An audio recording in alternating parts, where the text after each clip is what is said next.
Hello കുട്ടിമണീസ്, ദേവൂസ് തെജൂസാണേ. നമുക്കിന്ന് ഉച്ചവിശേഷം എന്തൊക്കെയാണെന്ന് നോക്കിയാലോ.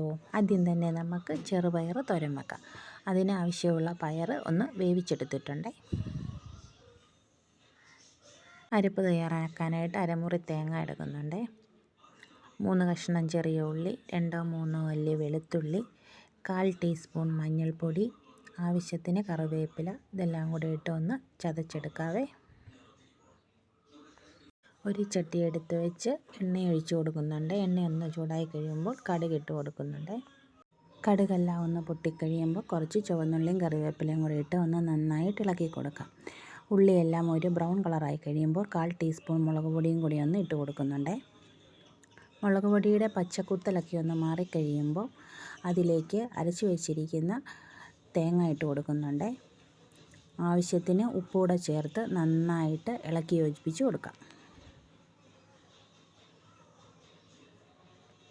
ഇനി നമുക്ക് ഇതിലേക്ക് വെന്ത് വെച്ചിരിക്കുന്ന പയർ ചേർത്ത് കൊടുക്കാവേ. ഇതെല്ലാം കൂടെ നമുക്ക് നന്നായിട്ടൊന്ന് ഇളക്കി യോജിപ്പിച്ച് കൊടുക്കാം.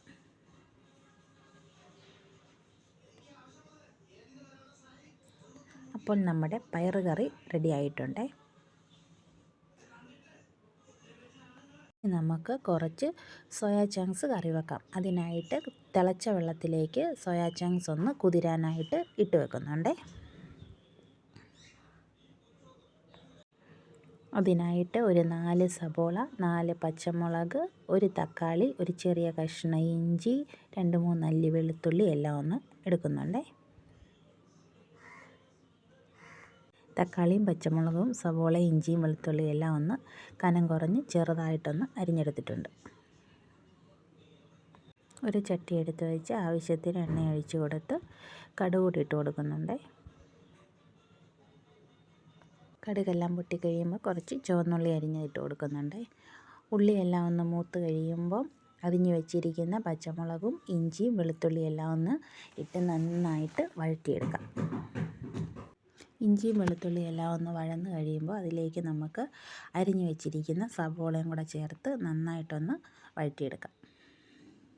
അപ്പോൾ നമ്മുടെ സവോളയെല്ലാം നന്നായിട്ട് വഴന്ന് വന്നിട്ടുണ്ട്. അതിലേക്ക് നമുക്ക് അരിഞ്ഞു വെച്ചിരിക്കുന്ന തക്കാളിയും കൂടെ ചേർത്ത് ഒന്നുകൂടെ വേവിച്ചെടുക്കാം. ഇനി ഇതിലേക്ക് 2 ടീസ്പൂൺ മല്ലിപ്പൊടി, 1 ടീസ്പൂൺ മീറ്റ് മസാല, 1/2 ടീസ്പൂൺ മുളക് പൊടി എല്ലാം കൂടെ ചേർത്ത് നന്നായിട്ടൊന്ന് മിക്സ് ചെയ്ത് കൊടുക്കാം.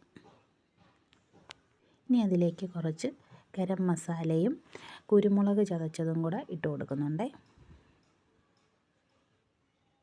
എല്ലാം കൂടെ ഒന്ന് നന്നായി ഇളക്കി കൊടുത്തതിന് ശേഷം വെന്ത് വെച്ചിരിക്കുന്ന സോയാബോൾ നമുക്ക് അതിലേക്ക് ചേർത്ത് കൊടുക്കാം. 10 മിനിറ്റ് ഒന്ന് മൂടി വെച്ച് വേവിച്ചെടുക്കാം. അങ്ങനെ നമ്മുടെ സോയാബോൾ കറി ഇവിടെ റെഡി ആയിട്ടുണ്ട്.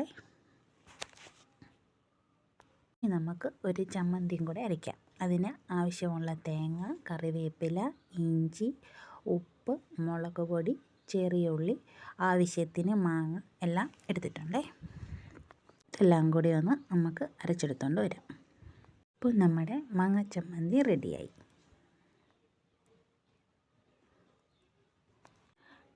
അപ്പം നമുക്ക് ചോറുണ്ടാലോ.